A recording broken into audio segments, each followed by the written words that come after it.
welcome to the Critical Breakdown, the podcast where we start at the bottom of Rotten Tomatoes and work our way to 100% fresh. I'm Max. I almost said I'm Scott. But I'm Scott. Today we're watching. Today we're discussing The Departed, rated 91% on Rotten Tomatoes. Sorry, I messed up the formula. That was my bad. No. It's a team. We go down together. Oh. Well, yeah. In a way. What have you been up to, man? Well, I just got back from the movie theater. Yeah, maybe that's why we're a little frazzled. We both just got back from the movie theater. What was crazy was our seats were next to each other. Yeah, it's almost as if we planned it. Yeah. That early morning show we talked about a couple weeks back. Yeah, man. 9:30 a.m. What'd you watch? I saw Deadpool 2. Me Hot new too. release. Whoa! Yeah, that makes sense. We're sitting next to each other. Nutty. Yeah. So, Deadpool 2. Yeah, so we're not going to spoil anything, gang, because it's a freshie. It's real fresh. We're hot off the presses for you guys, you know? Yeah, we're still wrapping our minds around it. Yeah, but if you like Deadpool, I bet you'll like Deadpool too. Yeah, I feel like if you're invested, you'll get something out of it for sure. I feel the comedy is about the same, if not elevated in more ways. A little bit more relying on modern pop culture, which we had discussed. Most of the jokes work last time, but there is some of those pop culture references. There's a lot more of that. There's a lot. Yeah, I mean, it felt the same level to me. Yeah. I would say like I wasn't as high on Deadpool, and this one was about the same for me. It's still fine. You know, it's funny. It's fun. I laughed a good bit. Yeah. The jokes that are funny are still really funny. Like 2 out of 5 jokes were like hearty guffaws. Yeah. 1 out of 5 was like a yeah. Yeah. And then 2 out of 5 for me were maybe flat. Yeah. You know, so 2.5 out of 5. That's still not bad though. You know, especially with the ratio. They're going a lot of jokes JPM very high. Yeah.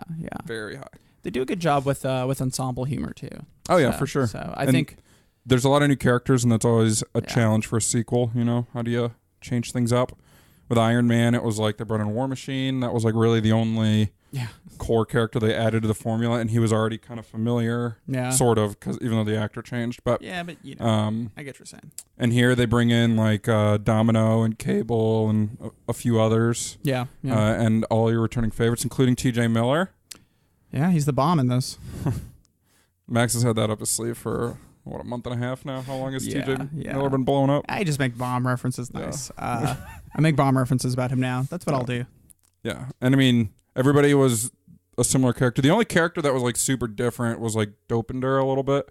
He was like more of a primary character. Yeah. Than he was in Deadpool 1. In Deadpool 1, he was like part of a couple scenes as like a joke, and in this, he's like more throughout. Mm-hmm. Still a background character, but then all the new characters they brought in, they did a really good job introducing them. They were fun. They all have very unique and interesting like characterizations, and for the most part, I thought they did a really good job of like defining those without like bogging the movie down. Like they could have done a lot more backstory on Cable, for example, who has the most going on, I think, as far as these new characters, but they just didn't really, you know. You see some flashes, but it's not really that important to the movie to know more specific details. Yeah, and it's smart because Cable has a very confusing backstory in the comics.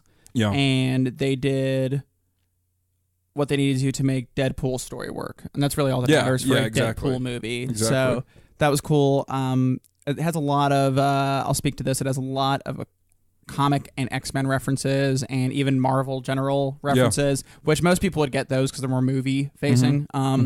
And there's a ton of like DC references too, which is funny. Yeah, I mean that's that modern kind of. But as far as the X-Men itself, there's a lot. There's too much to unpack, especially in a spoiler area, spoiler-free zone. So I'll say go see it. If you like the first one for sure, I think you'll get something out of it. Yeah, if you didn't like the first one, honestly, don't even see the second one. Well, I've heard some people say that they actually like this one compared to the first one, and then I've heard the opposite as well. So, but like, was it from people who didn't like the first one at all that they went and saw the second one? They're like, okay, this one really killed it. I heard a couple people because they didn't like the direction in the first one, where it felt just like too, I guess. It almost, and I get this point, like it's a small film, and it's so small that it doesn't feel like actual filmmaking. It feels like let's get the shots, let's move on the first one, and that they enjoyed this one more because the formalistic like filmmaking was better, as well as like the humor fit them better this time around. Is what they said. That was just a couple like random thoughts and reviews I had read beforehand. I guess maybe it depends on like what you didn't like about Deadpool. Yeah. Like if the Deadpool character, if you're like, I don't like that, I don't like his humor and stuff, then yeah, you're probably not gonna like Deadpool 2. Yeah. What's funny is like even the first Deadpool had like a $90 million budget or something. I forget from when it's actually probably in this book in front of me here. Yeah, probably.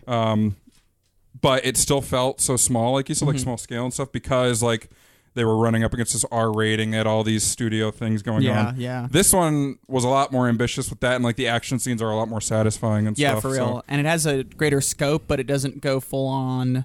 Like it's still personal stories, which I think is where they kept it smart. The first one actually, according to my own notes, citing my source, had a $58 million budget, which is way lower than I even remembered. So that's true. They probably had at least double that for this. I don't know. I don't remember. We'll look it up later. It doesn't really matter. Somewhere. But for anyways, the spoiler-free zone doesn't matter. It's a lot bigger, so the action's cooler, and there's good action comedy in there. You know, some good gags. But no, I mean it's a good movie.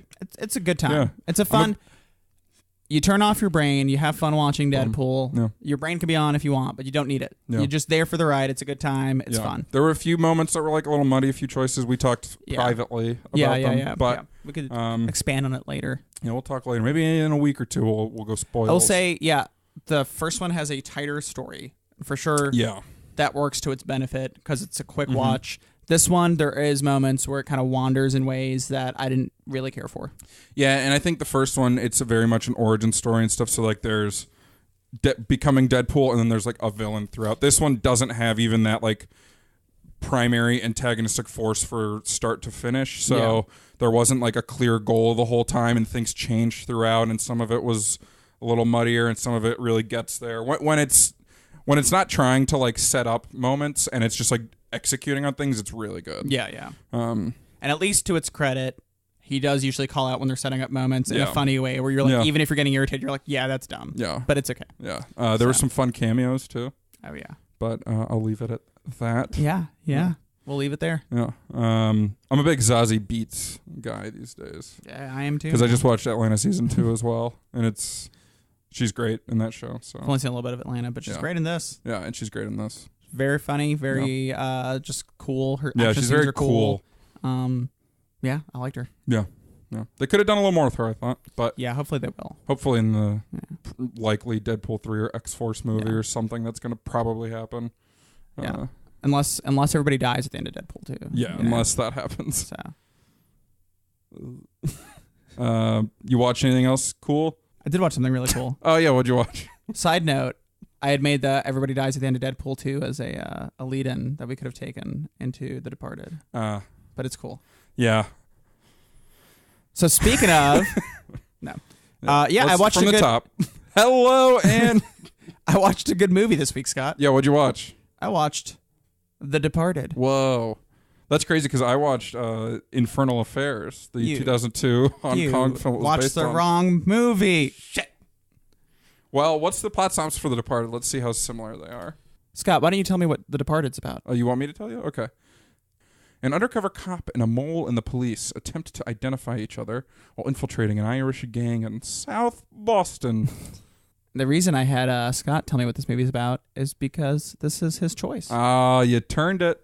Turned the tables. You had it one way, table turned. Flip the table. Boom. I'm sure you're wondering why I picked it. I am. That was your next question. Yes. It's a great movie, for one. You know, it won the Academy Award for, what was it, 2006, I guess, the 2006 Oscars? Wait.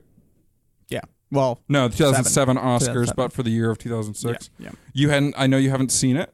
Well, I have now. Well, now you have, yeah. But when we were making our choices, I know you hadn't seen it, and it's a great ensemble crime, mob film. Yeah. Because we haven't watched one like this in the freshies, I feel like. We probably have. My memory's awful. Well, I think, I don't remember if it was fresh, but I know we did Lawless. That was fresh, yeah. That was like a 60s. That was like right on the cusp. Yeah. So this one doesn't have like the period piece aspects of that, but it's also just a much better film. Oh, for sure. The only thing you could argue about that film being better in any way than this is Jessica Chastain. So sure, but this one had Ray Winstone. Yeah, which is awesome. Yeah. So that's the other thing too. If there's an actor you like, he's probably in this movie. Yeah, because it has a large and deep ensemble cast. Oh yeah, you got Damon, you got Alec Baldwin, you got Mark Wahlberg, you got your boy Leonardo, aka Leonardo DiCaprio. Yeah. You have Matt Damon. You have Mark Wahlberg, who we've been on a big Mark. I personally have too, with Deepwater Horizon. Back to back, almost. Not really, but you know. The percentages though. Yeah, exactly. That's true. Let's try to just ride the Wahlberg wave all the way through 100. Well, ride the Wahlberg wave. We could. His brother's in it. Bobby Wahlberg, Robert Wahlberg has a kind of a bit role, a small bit character. Jack Nicholson, though, you know, Martin Sheen.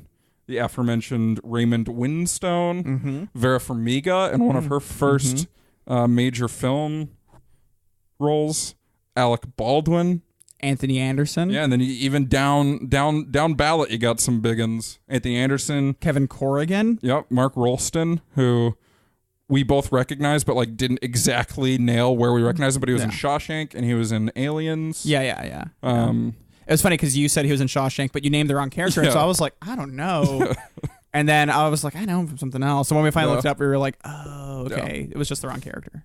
And then there's James Badge Dale, who actually has had quite a few little roles in major movies. Like he plays one of the main henchmen in Iron Man 3. And he was one of the leads in the TV series The Pacific, which is like the Banner Brothers sister series. But the whole time we thought he might have been the guy from Glee. I remember his name was Schuster. Yeah.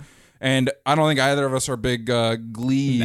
If it's like the guy's side profile looks just like Schuster. His front and he's got curly hair too. That's the other thing. Did So- Schuster even have curly hair? He did. Okay, I watched like a season of Glee when it first came out. Schuster basically looks like Paul Ryan, so it's confusing. So basically, Paul Ryan. So does James Badge Dale. Yeah. But no, I mean it's a big old cast, a big old hall of awards, you know. So I thought, hey, Max will like it. Let's watch it. Yeah. I mean, it's a really good movie. Yeah. I'll say that right off the bat. I had a similar reaction after seeing this. And I'm not saying this is the same level, but the first time I feel like people watch The Godfather, you're like, you have a feeling like I should have just watched this years ago. Yeah, there's movies like that. Yeah, and so this is one of those where it's like, I had issues why I didn't watch it. It was stupid, but I didn't want to until I was ready because I was angry, not at the movie. What are those reasons? I don't remember. This was a major release. It was a huge release. Came out. I wanted to see it before. Big in the cultural zeitgeist. Before I was watching TV one night, and somebody on TV, I believe it was TV. You said I think you said it was SNL, maybe. It was. I feel like it was late night because I only stayed up late at this time period. I wouldn't have been awake during the day. So it'd been SNL or like a late night talk show. Yeah. And somebody said like, "Don't bother with The Departed. Everybody dies in the end." And they also said something like, everyone's a cop, but nobody's a cop. And I was just like, are you fucking kidding? Like, it was like within the same month it came out, and I've been trying to see it, and I was just like, fuck this. And I was so angry that it was just like, I didn't bother to see it because I knew the tension had been like taken out of the balloon for me. I've had movies like that too for me. I think I've told the story before, The Usual Suspects. Yeah. Somebody lent me the DVD at work that same day, independent of him, another coworker happened to spoil the ending of The Usual Suspects, which is a big twist, and it was just so strange that would happen. Yeah. And I mean, that could take the wind out your sails, you know? Yeah, for Takes sure. The fuel off the flames. So. Especially knowing, like, everybody dies at the end. That's, like, a big thing. Yeah, if I knew... The way it unfolds is interesting. Yeah. And I'm sure that those details and stuff were satifying here, still even knowing kind of what was going to happen. But just knowing that can stop you from watching. And had someone just said, like, the main character dies. Yeah. I could be like, okay, well, I could still watch it. Yeah, whatever. Because it's a cop crime movie. Like, I could deal with that. Yeah. But, like, the way they lay it out where it's everybody, the streets are tough. You're just like, okay, well, whatever. So I'd wanted to see it. It had been on my list. Yeah. Eventually got added back on. And I was like, I'm ready to watch it. But it just never came up until now. Boom. I'm glad we watched it. Forced his hand, people.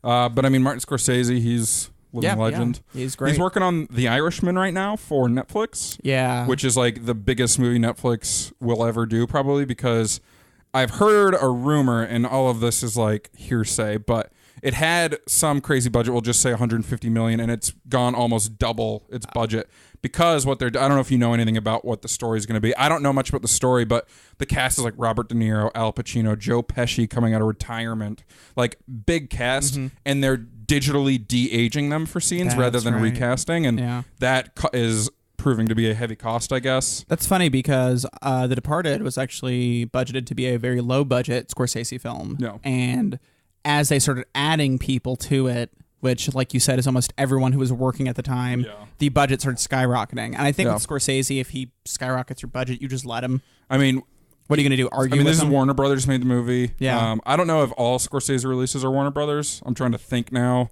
if I can imagine like a Warner Brothers splash ahead of Shutter Island or anything, but I can't think of it. But when you have a director like that, you kind of let him do. Yeah. Like Christopher Nolan always does Warner Brothers movies. Yeah. When he's like, I want to make a World War II drama, they're like, yeah. When you're probably like, how about take over Superman? Yeah, like what can you do there? World War II. It's like, okay, you're Christopher Nolan. You're Martin Scorsese. You went over budget. That's fine. And I mean, you can almost argue that like Scorsese for the last, I mean, it's not even you need to argue it. It's just fact for the last like 4 decades has had at least one of the top 10 movies, like quality wise. Each decade. So like, so you said this is one of those movies that you kind of kick yourself after watching it because why hadn't you seen it yet? Yeah. Goodfellas was one for me. I watched it 6 months ago, maybe a year ago now, and it's great. I mean, you see what it borrows from other mob movies that come out. Yeah. You know, have you seen Goodfellas? Not. It doesn't pass my test of watching it again as an adult. Like I watched it too young, basically. So a lot of it I remember like vaguely, but it's just like it's like when it's when you've met my dad. Really count. I've seen Goodfellas, but not enough to like remember it. Yeah. So it's actually I'm rewatching it soon. So good. Yeah. Well, it's good, and I mean it's Scorsese, so yeah. It's appropriate. That's like one of the best films of the '90s, is what it's considered. Yeah, so. A lot of people would agree with you there. And I mean, he just makes, even to this day, makes really good movies. What was his most recent release? I'm trying to think. I know he had Silence a couple years ago. Yeah, and that one was kind of I've heard it's a passion project of his, I think. I'm under the impression he tried to get it made for a long time, and then it finally came out, and its release was weird. It was one of those like kind of Oscar baity releases almost, where it came out at the end of the year, not with a full release. And I feel like it didn't get the recognition and stuff that he wanted it to. Maybe it didn't get like that wide appeal, because I think it only got like 1 Oscar nomination or 2 maybe. But I mean, his some of his passion projects usually end up that way. Yeah. Well, I mean, everybody's do. Right? Yeah, but like Hugo, I know, like Ugo, I think it's pronounced. Yeah, Ugo. I don't think that's true. You know, it didn't get like I'm not saying it didn't do well, but I'm saying like nobody's like, I love Hugo. Yeah. I've been meaning to watch it, but it's not because I'm interested in Hugo. It's because it's Martin Scorsese. Yeah. It was well regarded. That's literally it. It's just not really my style. Yeah. But then, you know, he has something like Wolf of Wall Street, which go anywhere and people will start bringing it up. So. That's what we call G-busters in the industry, guys. Gang busters. The G-busters. Yeah. But, I watched... early career though, Taxi Driver. Gangs of New York a year ago, and it was good. I enjoyed it. He makes a good movie, man. I mean, you could say anything about Scorsese, but you can't say he doesn't make good movies. You can't really argue that point. Yeah. So I've been meaning to watch Casino. I think it's on Netflix now. Yeah. That's one that I'm hoping to scratch. I wonder if that's from like him making. Maybe The Irishman. He's like, let's get some of my classics up there. Let's, you know. Yeah. I wonder. I don't know how rights and stuff work like that at all. You know. It is interesting because a studio would own the rights to it. You know, he's just the director. True.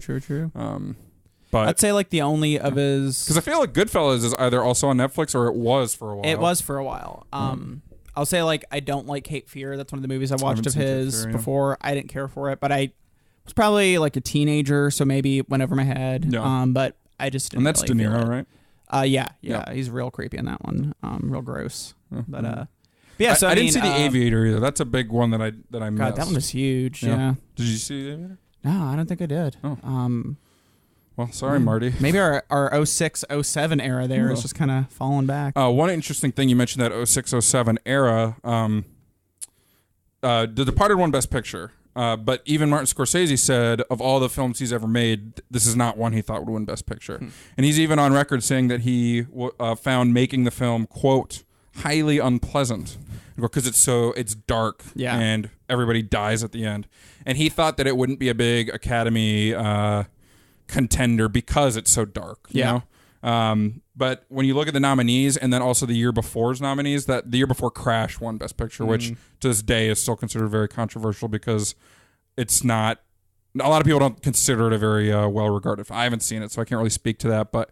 It almost started or popularized the term Oscar bait, where you're making a movie for Oscars and stuff like that. And after this like few years here, where the Oscars was at its lowest ratings and stuff, that's when they opened up. Now there's 10 Best Picture noms, you know. Yeah. And Toy Story 3 gets nominated and stuff like that. Inception, like movies people have heard of.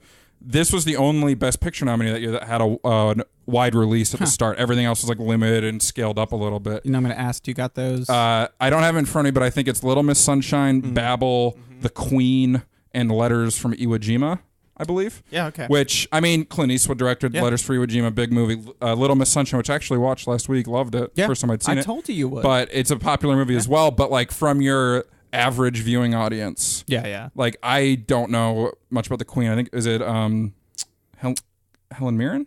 I really don't know. And we don't have to look it up. It's not too important to this dialogue, but even liking Little Miss Sunshine, I can acknowledge it's not a mainstream movie. Babel, same thing. So this is when the criticism really started to mount, but The Departed might have snuck in with the old Academy style and gotten a lot of awards that year. So then I was thinking, okay, well, even Martin Scorsese didn't think this would be a Best Picture contender.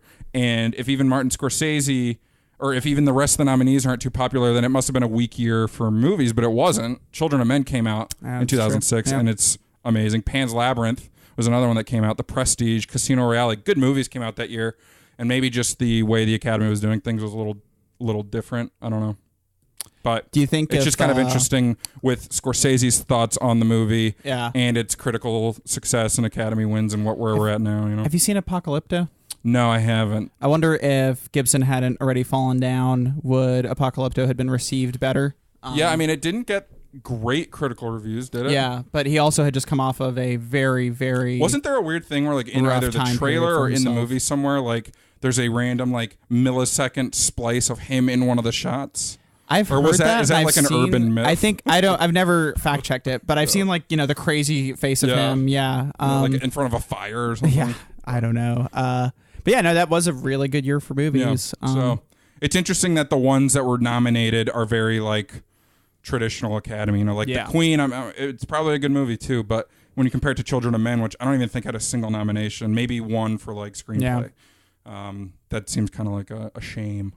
Yeah, and I mean, if you think of like films that are probably going to go on to influence new filmmakers moving forward, I mean, I don't think you'd put The Queen in there. No diss to The Queen. No, but I mean, I haven't seen it, so I can't say. Yeah, we're really shitting on The Queen right now. Neither of us have seen it, but like, Pan's Labyrinth is an inventive movie. Yeah, and that director has now won Best Director and Best Picture. And then like Little Miss Sunshine, I mean, even that would influence like indies, that feel has been replicated so many times since then. Children of Men, Alfonso Cuarón's gone on to win Best Director and stuff. So it's like these years, these mid-2000s, early 2000s, when things in the Academy, or maybe just the award circle, critic circles in general, were a little different, makes you wonder what it would look like if they kind of went back and reassessed. Would Queen, a movie that has clearly not stood the test of time, with the fact that neither of us has even thought about it, would that even be really a thought?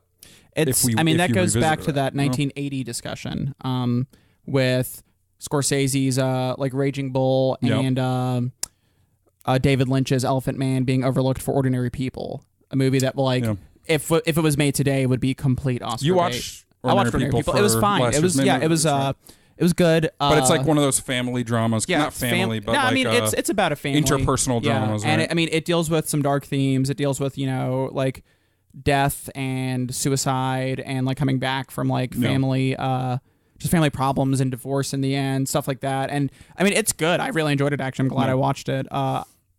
I think people should see it, actually. It is good. But when I think about it versus, like Raging Bull, or when I think about it versus The Elephant Man, I'm like, it doesn't compare. Those are titans of like cinema. It's just those are movies that have influenced people. You can't deny it, know. And then this one, had I seen it maybe way before, it might have influenced me. And now I liked it. I liked what it did. But it's good. I think, like I said, people should see it. It's a good movie. But it's not Raging Bull, and it's not Elephant Man. So can't win them all. Ordinary People. But I guess Scorsese here, he's shown that he stands the test of time. Yep. I mean, Raging Bull should have won Best Picture, and then The Departed did it. 27 years later. A while later. 27. Don't math me there. They're the math guys. And then I mean, every film he makes is up there. Wolf of Wall Street, I don't think won any of the big ones, but it was nominated. Yeah, I feel like it got quite a few. So. I feel like a lot of people were upset with Leo not winning Best Actor for that. I don't know what it was up against in my head, but that was like 2013. Yeah. I don't know. I think this might be so far my new favorite Leo performance. This is a really good one. It's really good. Yeah.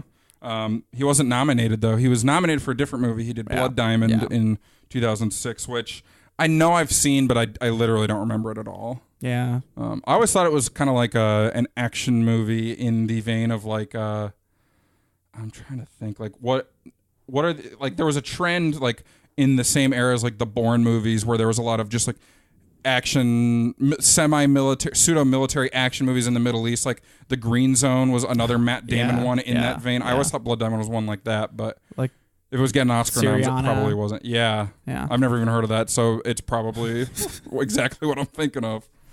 But there was a little interesting stuff with why it didn't get why Leo didn't get nominated for this, right? Yeah, for The Departed specifically. I know that I think Warner Brothers did Blood Diamond also. Yeah. And so they were pushing him heavy for best lead for Blood Diamond, and which I remember somewhat. I don't remember a lot of that movie, but it was fine. Like you said, it feels like that era. But his performance was here. Russell Crowe in that? Am I thinking of a different one? It doesn't matter. Yeah, it doesn't matter. But yeah, so I mean, in here, like he does a great performance. It's like awesome. Yeah. And I guess they didn't feel maybe because we even discussed like who counts as the lead in this. Yeah, because it is truly an ensemble movie. Yeah, and you could say that there's at least an argument for Matt Damon's character and Leo's character. You could make arguments for Jack Nicholson if you wanted character. To, yeah. So with those three already like titans in the film, who do you pick for lead? That's an issue I'm sure they had with it. They don't want to offend anyone. Plus, there's more than just who's the lead, who's not, because you'll see movies change the categorizations a little bit, like maybe fudge it a little bit to get more awards. Like The Martian won the Golden Globe for Best Comedy. Yeah. And everyone's like, okay, it's not a comedy movie. Like there's funny moments, sure, but they definitely were playing to that angle so that they could win that award. Another one that I'm thinking of is Fences. Viola Davis was only nominated for Supporting Actress. She is obviously the lead actress of that movie. She might even be one of the like 4 female characters. Yeah. And I honestly think she could have won Best Lead Actress that year too, but she won everything for Best Supporting Actress. But they definitely purposefully play those numbers that way. So the issue there then, because you can make a strong argument for they should have just pushed him for supporting, is he does not like competing against co-stars for stuff.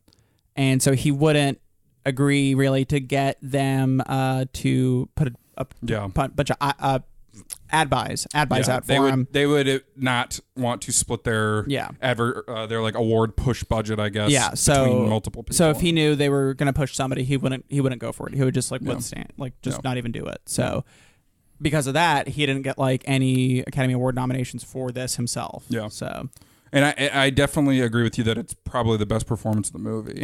Yeah. He and Matt Damon play characters that are essentially two sides of the same coin. Yeah. Matt Damon works with Frank Costello, who's Jack Nicholson's like mob boss lead, but he's like an insider in the police. And then Leo is like, I think he technically did pass all his police school stuff, but they weren't going to let him in anyways. Yeah. Well, basically, because of this. Yeah. He has such a shitty family history of people who were involved already with organized crime, who were just like low-life, 2-bit criminals, like a good blend of both. Yeah. So right away, he's pulled into this office right when the graduation finishes. They show them training and graduating, this and that. They show Matt Damon graduating, and then And so basically, he gets pulled in, and you see with Matt Damon, they have this like, you're going to do fine. Like, go do good things. Like, they tease him a little bit. And they keep saying things like in his first meetings, they're like, you do this, you get promoted. They keep saying stuff like that. And he's kind of a high riser. Yeah. And so you can tell he's ambitious. Yeah. And then you see Leo come in there and they just tear him to fucking pieces. So it's Martin Sheen who plays Queenan, who's like the head of the undercover police department. The state BPD. Investigation unit or something. And then you have Mark Wahlberg, who plays a character, Sergeant Dingnam, I guess, or Lieutenant, whatever he was. And he's just like a wisecracking Boston lieutenant who like peak Wahlberg here, like pure. He has this long, flowy hair that's like pushed back behind his ears, like in a very gross way. Though. Like not in an appealing way. Yeah. And he's just like in his face the entire time, like you did a bit of piece of shit. Yeah. Just like. He's like, you really think you're going to be a cop? Yeah. It's like, your family's full of shitheads. Like shit like that. And so like, he's also like that with everyone. It's not just Leo. Exactly. But in this scene, it's like amplified. And Leo is Queenan, I think, is the only person he does not talk to like that, which makes it even better. There's like it really builds a respect automatically that way. Leo he's like smart. He's a talented guy. They're like, you got a 1400 on your SAT. This, and even with his family background, like some of his family members were like organized crime scumbags. Then his mom married a very rich guy or something like that, or his uncles were rich or something. There's like a lot of confusing things. Yeah. But where they get in the end with him is you're not going to be a cop, but you do have an opportunity with the organized crime here. You're not going to be on our books anywhere. You're not going to get a paycheck from the Boston Police Department. You'll get like cash instead of that, and you're gonna have to go to prison. You're gonna have to earn your way up these ranks to get inside Costello's ring because Leo. Who plays Billy Costigan is his character's name. He really wants to like actually do good. Yeah. Whereas Matt Damon, who's you could say, other than the fact that he's inside Costello's ring, you could say he's doing all the right things. He's acing police academy. He's getting the promotions. He's getting the dates. He's getting the girls. He's the pretty face on the police department. Oh, yeah. But Leo's character actually wants to do the right thing, and that's what makes him like perfect balances. Yeah, and it's really cool because it takes this concept of like identity. Mm-hmm. The cop who's actually a criminal and the criminal who's actually a cop. It's like the key of the movie. Yeah. But it really like pulls that apart and looks at it. And, you have these authority figures both in Costello as well as like Queenan. Yeah. And they're also good two sides of the same coin. Yeah, exactly. So they play off that. And even then, like, it's Queenan's basically sending young men to their death. Constantly. He hates it, but he has to do it. Yeah. But then at the same time, Costello is also an FBI rat himself. And you don't really know that confirmed until the end of the movie. Yeah. So it's like, it is so many layers deep on like this double agent kind of thing where it's just like random criminals will die and they announce, Officer Timothy blah, blah, blah was found. He had been working undercover for like 5 years. And you don't know if that's true. It might be like, the cops did it to mess with them. They literally say that in the movie. So, and then the core conflict of the movie is Matt Damon's in the police. The police either know or highly suspect there's a mole. They got to find the mole. They put Matt Damon in charge of the search for the mole. Yeah. At the same time, Matt Damon knows there's an undercover cop in Costello's unit. So, like, it's exact dualities.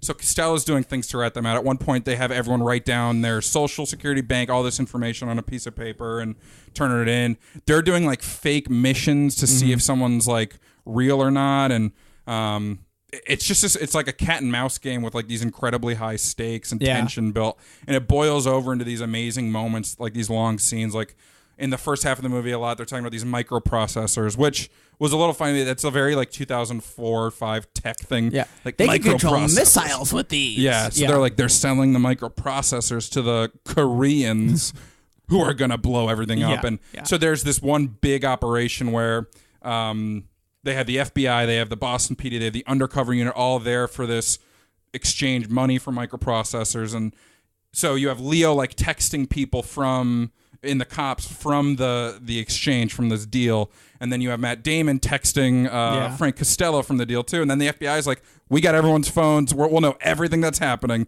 and Matt Damon's character, who's a huge bitch the whole time, is like, I don't know what's happening, and he sends another text, and then they're like following the phones, and it's like their paths come so close to crossing every time, and they never do, and it just builds this insane tension. It's one of the better aged use of phones I've seen in a movie. Yeah, because it is dated. I mean, they're using flip phones and stuff, but it never feels like you don't even care about it. Like, it's fine. We laughed at like him texting in his pocket because we remembered what that's like to like try to stealth text. And with an iPhone, you can't do that because the screen, there's not enough there's no tension, tensile, whatever the word is. Like, there's not feel tactile to it. feel. Yeah. Whereas when you're actually hitting the buttons on your Sprint flip phone, you have the little. When you have your Motorola Razr out, you can you can get it. Yeah, that little grommet on the 5, so you can center yourself again. Sometimes there's a scroll wheel. Oh yeah. Like, it was easy. Yeah. Not even Blackberries here.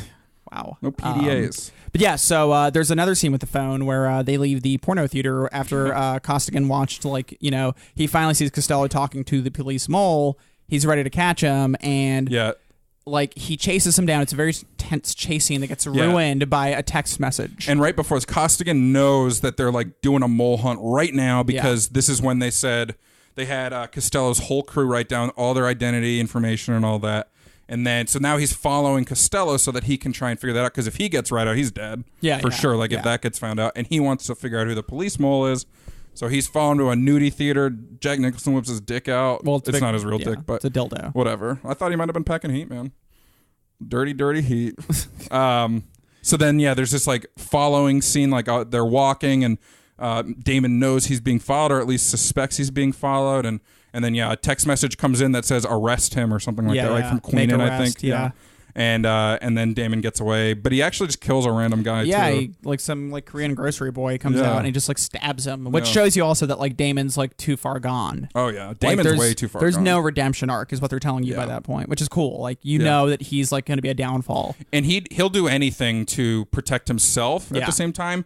And like I really think a lot of why he was even working with Costello's group was to protect and advance himself. Like Queenan dies, and immediately he's kind of put into Queenan's position, and so then he's calling he calls Leo on the phone, like he does redial or something. That scene was so tense where they're just not talking on the phone. Yeah, I never thought of not talking sound on the scene. Reverse cut of two people just looking and just not talking on the phone. It was insane. And it feels like it's like 20 minutes, but in a tense way. It's like probably 30 seconds or something, but you're like, oh my God. Yeah, no, it's insane. And then like the stabbing of the Korean grocery boy was like the first moment where it's just like you don't really know what's happening, and that happens. It's like it's almost a jump scare. Because of what happens, and then the rest of the movie is full of those. Yeah. There's the probably most iconic sequence of the movie is finally after what? How long was this movie? Was it 3 hours? It might have been. It flew long. by. I think 2.5 maybe. So after 2 hours of this cat and mouse game, Queenan's dead now. He gets thrown off the roof by Costello's whole gang.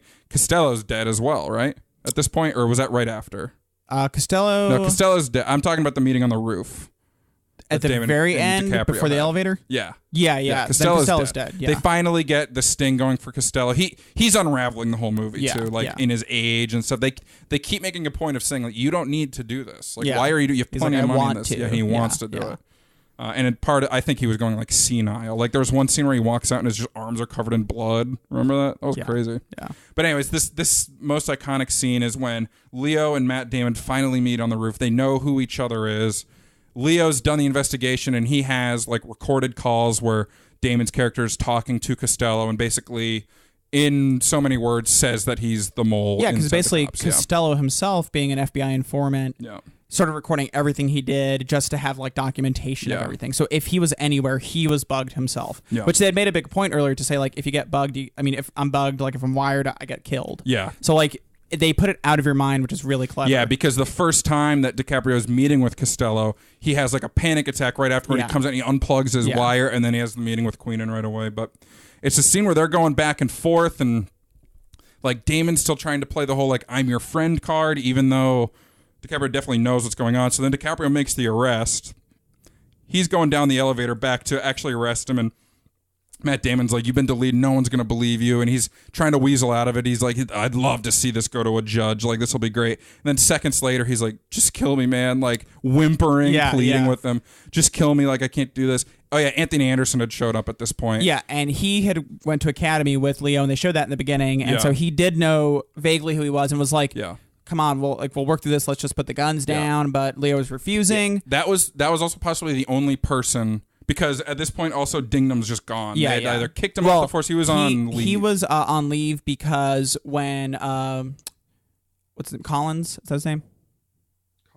Colin Damon? When he steps into the Queenan role, he wants all the files. Yeah. And Dingnam's like, suck my balls. You're not getting these files. That's probably a direct quote. I just made it up. Honestly might be. Yeah. He's just like, you'll never get them. Yeah. I'm not giving you the files. And then Baldwin kind of gives him so Baldwin's like, you're taking a break. And then... Alec Baldwin's like another police chief and Damon's like, I need those files. He's like, no, you want those files. He's like, they're my files. You want those files. So he lays down some balls too. So his Dingnam's out of the picture. Yeah. Anthony Anderson shows up. The only person who knows even vaguely who Billy Costing is, who Leo DiCaprio is. And so he doesn't take the shot, even though Damon's telling him to take the shot. They go down to the second or third floor. The elevator opens, and then just boom, Leo's head explodes into the back of the elevator. Yeah. And you see, and it's another one of Matt Damon's cop friends, James Badgedale. It's Schuster. From Glee. and he walks in, and he's been in the movie the whole time, but he doesn't feel like a real character. Yeah, he just feels like the goofy buddy who's there, like his lackey. Yeah, the guy who might drive the police car that takes Damon where he needs to go. And then you can even see that Matt Damon's confused about it, and then he just says, like, did you think you were the only one Costello had on the inside? Yeah. Which is also insane. Yeah, you're like, oh, shit. Yeah. So he's uncuffing him, and then Anthony Anderson. Then Anthony Anderson shows up, and he's like, what the fuck happened? Pop. Boom. Just right in the head. And Schuster's got that killer instinct. This part shows how cunning Damon is. Yeah. Because he leans down and checks the vitals on Costigan and Anthony Anderson's character. Yep. And then he's like, they're gone. And then he just stands up and shoots Schuster in the head. Boom. And then they cut to him like basically giving a press conference, giving his statement. He's a hero at this point. I found the mole. Yeah. And that Costigan actually was good. Like he was, he kept making this point, and it pissed me off, and it's so much the character Colin that Matt Damon's playing, but he's like, I want the record to show I'm nominating or Officer Costigan for the Medal of Merit. Like he said it like 5 times. Yeah. And that was his offer at first. He's like, you're gonna get the Medal of Merit. Yeah. He's like, I don't fucking care about the Medal of Merit. So and that does show the huge difference between the two characters, because at this point Costigan, before he got shot in the head, was like, I honestly don't like. They were like, we'll give you the money, we'll give you this and that. And he's like, I just want my identity back. I want my life. I back. want my life. I don't want to be a cop. I don't want to be anything. Yeah, I don't want to. Like, I did what I was supposed to do. Yeah.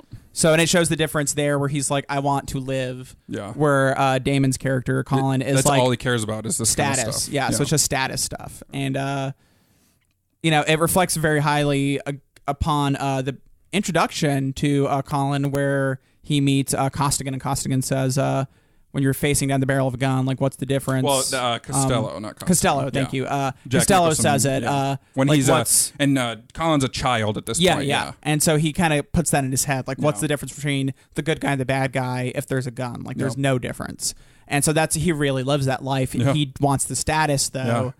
So it makes sense, because he sees this like rich criminal saying shit. He consistently killed his allies. I mean, he kills Costello at the end. Costello was probably dead at that point already. Well, and he knew, since he was an FBI plant. Yeah. Well, he had an FBI, what's it called? Immunity, basically. Yeah. That they're never going to actually let the case go. Yeah. So he just kills him because he knows he's compromised now. Yeah, and he said something to him. He said, he's like, you're turning in all your guys, and Costello says only the ones who are already gone.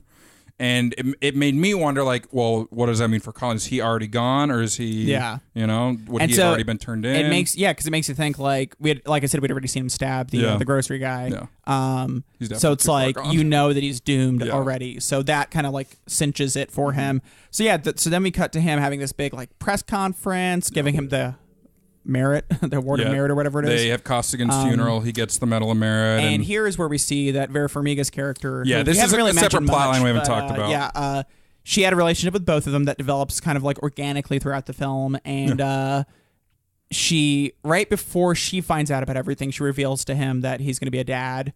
And that she's pregnant. Because because the concept is he will be a dad to the kid. But so as everything unfolds, basically earlier in the film she had said if Colin walked in and saw her hanging out with Costigan, she would she would lie. She said something like that. Yeah, she says that to Costigan. And then later, once she uncovers what's going on with Colin, she also says, like, and I thought I was the bigger liar. Yeah.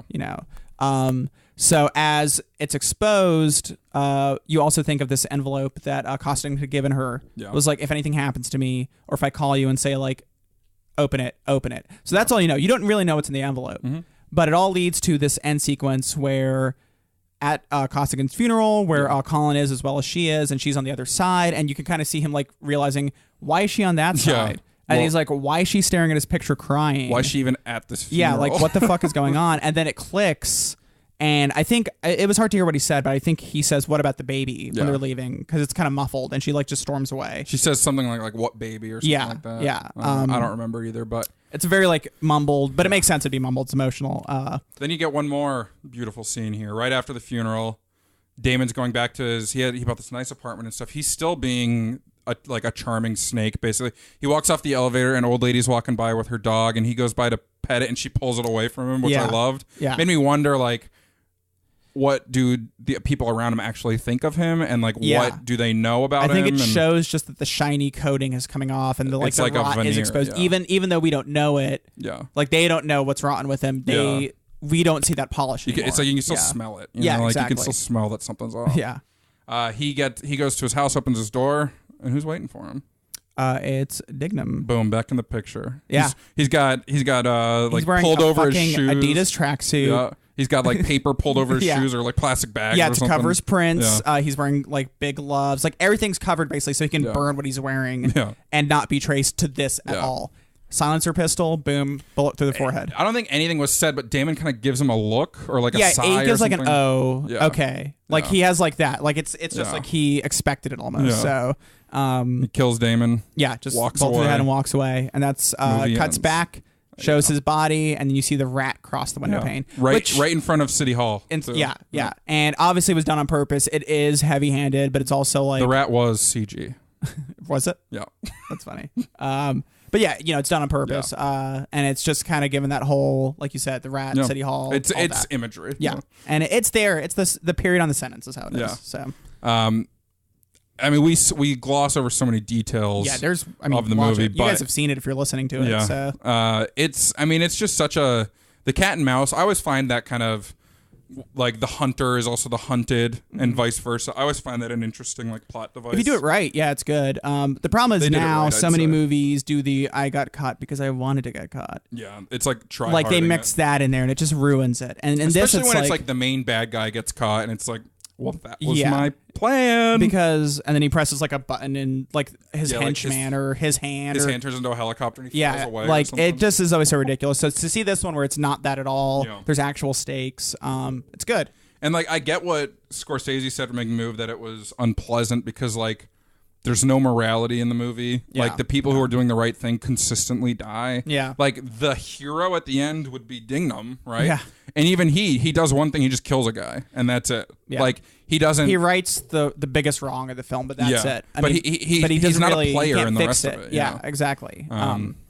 So and even the police, like Queenan and Dignam and them, they at one point Leo says to them, he's like, "Why don't we just arrest him for the hundreds of murders that I've seen?" And they're like, "It's bigger than that. We can't do that."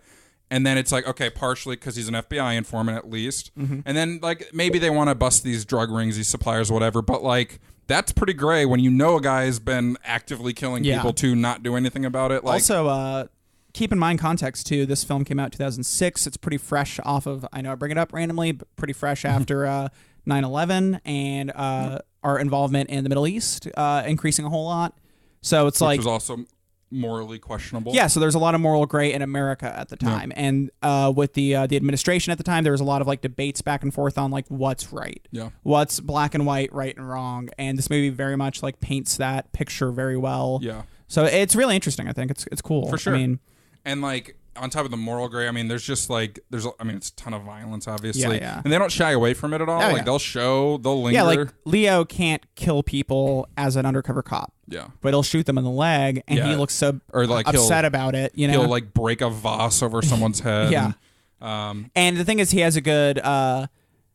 It works for his character because I mean, all the time, Jack Nicholson's Costello was like, "Why don't you quit and go to school? Like, why are you doing this? Why are you doing this?" Like, he's like, "You're smart. I know you're smart. You shouldn't be doing this." Yeah, and he very much is like trying to help a kid.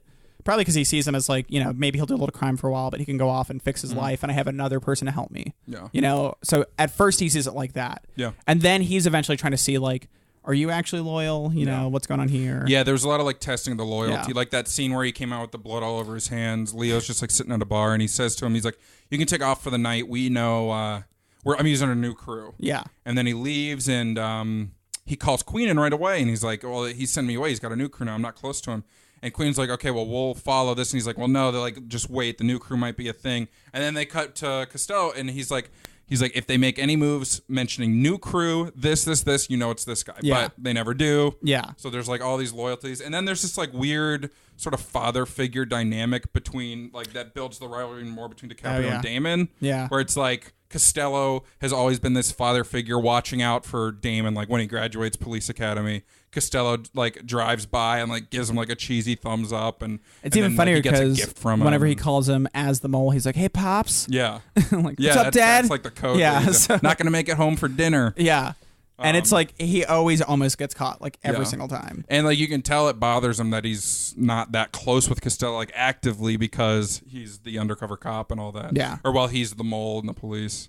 And then, I mean, Costello was a pretty crazy character. I was reading that they gave Jack Nicholson like total freedom to improvise. Yeah, he wanted to jump back into being a villain because he hadn't done it in a while at this point, and he wanted to make it the most evil villain he could. And I think he nails it pretty well. He's pretty next level. I think the iconic scene to think of for this movie for him is the opera where he's like feeling up two women. Apparently he also himself demanded he has one black woman, one white woman. Yeah. And then the scene after it, he's taking handfuls of cocaine and like throwing it at them and says like, you want it?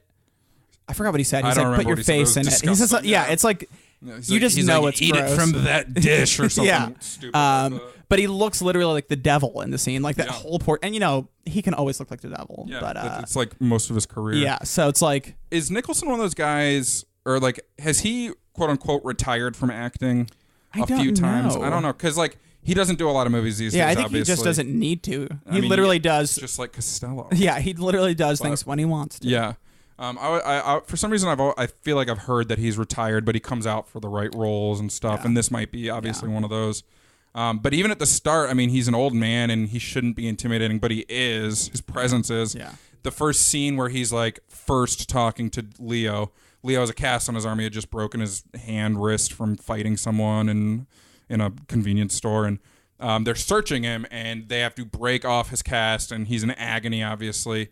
And then to make sure that he's loyal, he's like beating his broken hand with his own shoe, like Costello. Are you still a cop? Are you still a cop? Because everyone knows he went to police school, and it seemed like he failed and then couldn't keep going because he got arrested and all that.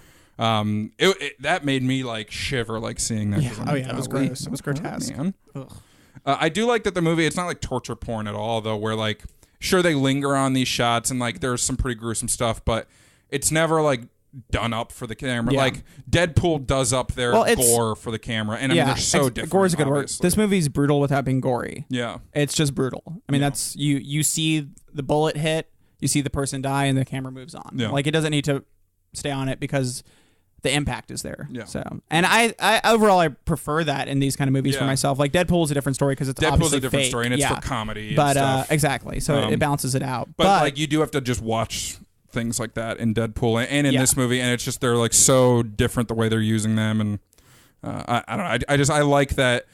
Like in the Departed, there's a scene where he's holding up a severed hand. He takes a ring of it and stuff, but like it's not like he's like squeezing it and like blood shoots out. It could be a lot grosser than it is, but the fact that it's so like real, maybe gritty, I don't know, makes it okay. Yeah, I mean, it looks like it's been like a refrigerator. Yeah, like it's took been care of the hand. Yeah, like they've treated it enough for that moment, and it definitely seems like the kind of scene that Costello would just do. Yeah. Like once a week to scare the new guy. Yeah, like Nicholson, actually, I was reading that severed hand he's had for years. He just brings it to him. But this movie, he decided to finally use it. Yeah, they were going to use it in The Shining, but it's his good luck charm. Yeah. I really think though the key to the writing's really good, and it did win Best Adapted Screenplay. Did William Monahan? Did he write anything else? I don't know if you read anything else yet, but he. Oh. And this will make you think of another movie we watched recently. He and Wahlberg talked about doing a sequel to this based around Dignam. Really? Yep. Man, Wahlberg, he keeps getting parts, so it's not like he needs sequels to his old films. But you know what's funny? Like what would you be more interested in? A Fighter sequel or a Departed sequel about Dignam? Departed sequel. Yeah, because Dignam's a funny character. Yeah. So it'd be like I don't even know how it could be like super compelling because what? No. Does he fight a bigger bully? Like, I don't know how it would work. Yeah, he's like, I'm headed to Baltimore. Like, he works for, like, Ben Affleck or something now. Yeah. And Ben Affleck's like, hey, shitface, come here. Like, I just can't see it working. But classic shitface. He wrote Kingdom of Heaven, Body of Lies. That one is Russell Crowe. That actually might be the one I was thinking of earlier. That's funny. Oblivion. He wrote Edge of Darkness. Yeah. That was the Mel Gibson. He wrote The Gambler, which was like a very crappy, I feel like sort of Oscar baity Mark Wahlberg film. He did one of the first drafts of Jurassic World, but apparently it wasn't really produced in that way. Huh. So he's had an interesting career. I mean, all is a over, good way man. to start. All over. And this, we mentioned at the very, very beginning, but it is a remake of a movie from Hong Kong, Infernal Affairs. Mm-hmm. We watched a couple clips, and I mean, we only watch random clips. It's hard to know. There's so many characters who are like have duality that's hard to watch a random clip of Infernal Affairs and understand really what's going on. But you could see some of it with the cast on the character who matches Costigan. Yep. And then you could tell, like, this guy looks like a cop. This guy looks like a criminal. I don't really know what's going on beyond that. That's enough. Yeah. So. Yeah. But in The Departed, it's not, because Damon looked like a cop. He looked like a straight and narrow. That's true. He looked like a high riser. That's true. But I think that's what I'm saying. Like, But there's a lot of good details in The Departed. There's another cop or maybe cop that was within their crew, and there's a scene where he calls Leo and he gives him an address, but he accidentally gives the wrong address to go to, but Leo shows up at the right one. Yeah. And then that guy's dying, and he says to Leo, he's like, I gave you the wrong address. And then I think he just says something like, why did you do it, or something like that. Yeah. And then they reveal after that he was apparently a cop. But once again, that's when Costello's like, the cops are just saying that. Yeah. Like, they're just messing with us. And now. it put questions. So it puts a ton of doubt, because you're like, maybe he was trying to secretly, because he called him over. Yeah. If he wanted to expose Costigan, he could just said in front of everyone. But he called him over, so maybe he was trying to be like, I'm a cop too. Like, tell my wife I love her. Maybe that's what he was leading to. But maybe he was like, what the fuck? You're actually a cop. Yeah. You're going down. It's my last thing. So it leaves you wondering, like, what is this guy doing? And you don't know. You never get an answer. If it were Matt Damon there, he would have just like instantly killed that guy. Yeah, he'd been like, oh, we thought it was gonna be the bullets, but really he choked to death. Put him out of his misery. Yeah. I don't know. But, yeah, Damon's really good at playing a little bitch, like you said. Yeah, he's a good actor. Oh yeah, no, I'm not saying he's not. I feel like lately, like the past like 6 or 7 years, like he's had a few big roles, but he hasn't been like the top guy that he once was or could have been. Like Good Will Hunting obviously is an easy start, and then the Bourne movies, he's right in everyone's face. Now he's had like The Martian and Downsizing. Downsizing with a big yawn, because that was apparently a turd. And I just feel like he hasn't had that like a good string. He's done a real like funny cameos. Yeah, oh yeah, he was in Thor Ragnarok with a funny cameo. Yeah, the very silent, not silent, but like they didn't advertise it. The secretive Matt Damon Interstellar cameo was strange. Yeah, and it was good. Yeah, it was cool that he's it a good was role secret. in it. Like, I think it would have been better just being open about it. Really? But it was a reveal for me. I was like, what the fuck, Matt Damon? But see, that's my issue with it, is that it's the reveal that it's Matt Damon. Because then I'm not like, that's Professor, I don't know what his name is, Professor Lucky. Professor Lucky, yeah. Instead of saying that, I'm like, oh shit, that's Matt Damon. It was Dr. Lucky. Yeah. He has a doctorate in luck. But Alec Baldwin's pretty funny here. He sweats a lot, which is very satisfying. I wonder if that was a choice or if that just happened. I really like the movie. The body at that age, I'm glad you liked it too. Yeah, it was good, man. I really enjoyed it. Mark, I don't think we said, but Mark Wahlberg was nominated for Best Supporting Actor. Yeah, he got the Departed support. I guess they threw their weight behind that one. Which if I had to pick one, I probably would have gone with Damon. You could still make the question that he might be the lead, but like if I had to pick any of the non-DiCaprio actors to say they had the best supporting actor, I would have personally gone Damon. Yeah. Like Mark Wahlberg's a very satisfying character, but he's much more minor. That's true. Yeah. It's hard for me to really think, because there's so many of them that are good, but I really enjoyed Martin Sheen and Baldwin also. I thought they were really good. Even like Ray Winstone plays like the right-hand man to Costello, and he's really good. Yeah. So there's a lot of good stuff. The scene where he goes down is pretty cool, because he's like, oh, I've been shot. Yeah.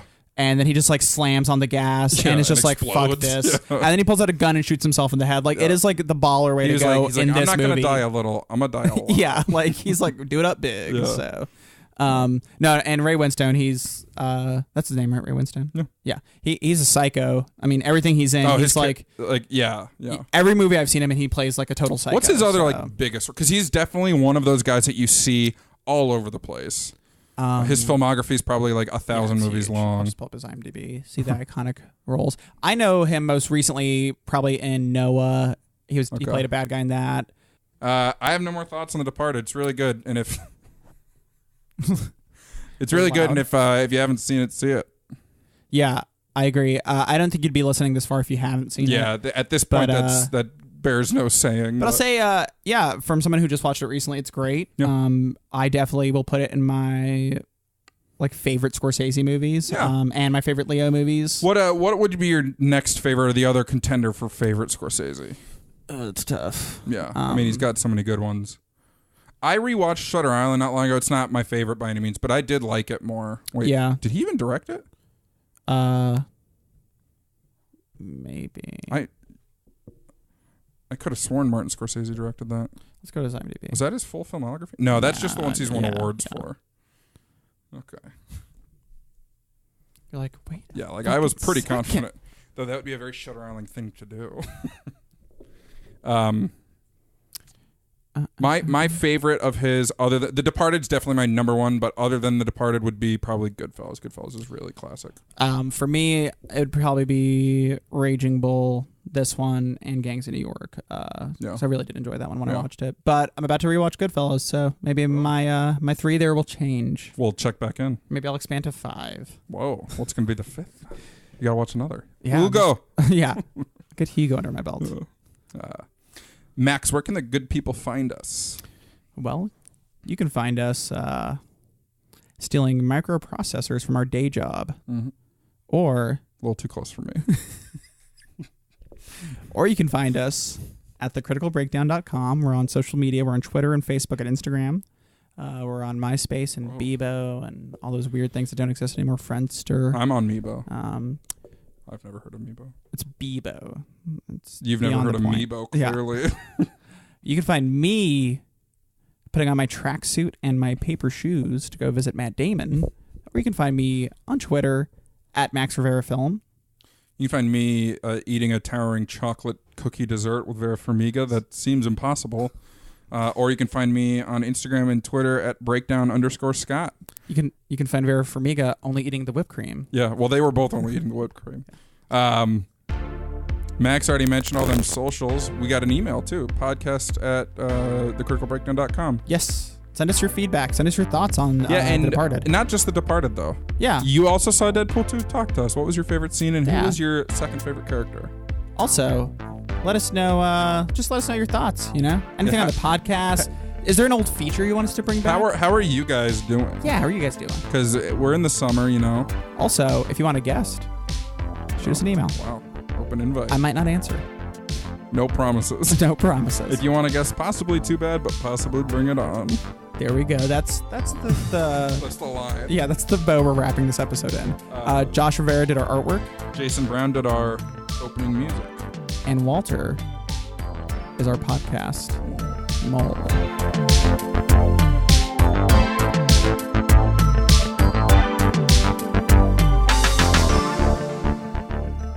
Next week on The Critical Breakdown, we're getting colonial and watching The Witch. Rated at 91% on Rotten Tomatoes. Max's choice. Spooky, scary.